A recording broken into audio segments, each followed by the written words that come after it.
নমস্কার, আমি মিঠু হালদার মণ্ডল।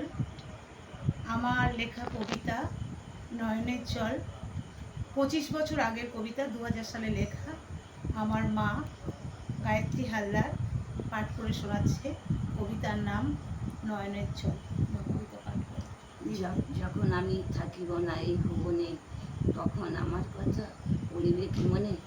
এই পৃথিবী থেকে বিদায়, এই পৃথিবী থেকে বিদায়ের পালা হলে সবাই কি দেয় বিদায় নয়নের জলে? আমার আলো জ্বালিয়ে যখন এসেছিলাম, আশার আলো জ্বালিয়ে যখন এসেছিলাম ঘরে, কারোর কি পড়েছিল আনন্দ সুঝরে? ধিক ধিক মরে শতধিক বিধাতারে, কেন মোর পাঠিয়েছিলে এই ভুবনের পরে?